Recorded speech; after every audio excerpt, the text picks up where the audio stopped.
On va cette fois comparer les performances pures des trois iPads. Donc je rappelle iPad 1, iPad 2 et ici iPad 3 en lançant en fait un logiciel de benchmark qui va déjà nous donner quelques informations sur les différents modèles.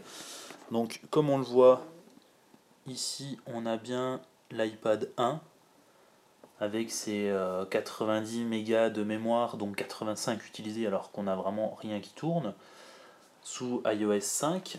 Ici l'iPad 2, donc avec cette fois 450 mégas de mémoire, dont 140 d'utilisés. Donc comme on le voit, l'iPad 1 utilise vraiment moins, donc il est probablement à la limite.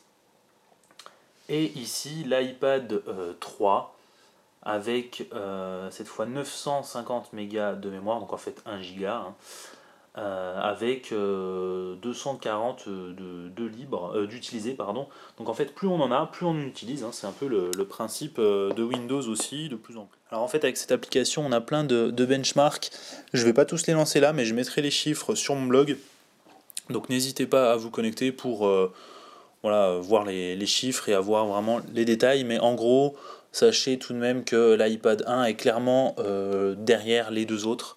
Après, il y a moins de différence entre le 2 et le 3.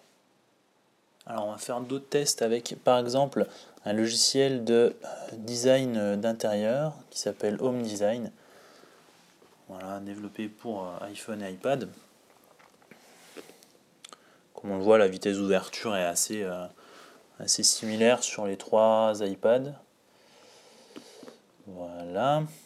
Et là, en fait, on va charger. Alors, hop, je vais la retourner.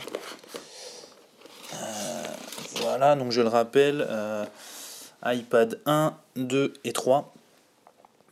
Voilà, je vais charger en fait un projet un peu lourd. Voilà. Non. Voilà, projet. Hop. Et là, voilà. Donc là, j'ai chargé le projet sur les trois et je vais demander en fait un rendu 3D sur les trois appareils, donc iPad 1, iPad 2 et iPad 3. Ça prend un peu de temps sur les trois et comme on le voit finalement ils sont aussi rapides les trois, donc probablement le logiciel n'est pas encore, enfin l'application n'est pas encore vraiment optimisée. Et au niveau du zoom des zooms, c'est assez fluide mais rien d'extraordinaire sur l'iPad 1. Voilà, on peut vraiment pas mal modifier en fait, pas mal bouger. J'ai un peu du mal à recadrer, voilà. Hop. Voilà. Sur le 2, là on sent clairement que c'est plus fluide.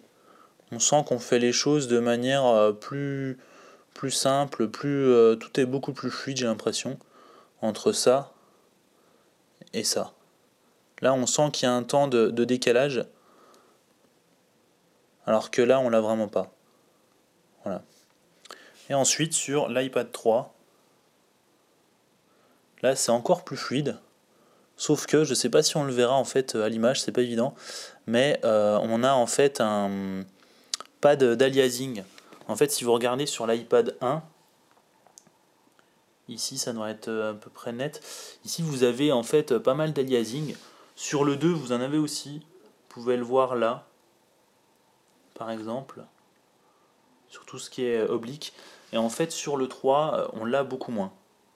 On l'a quand même parce que l'application a de toute façon pas été recodée pour l'iPad 3, elle fait pas partie des quelques applications qui ont été recodées pour ce nouvel iPad, mais on a quand même une impression de finesse un peu meilleure sur le nouvel iPad. Voilà, donc au niveau performance, en tout cas pour les applications qui n'ont pas été optimisées, comme on le voit, c'est pas vraiment transcendant, enfin pour celle-là en tout cas.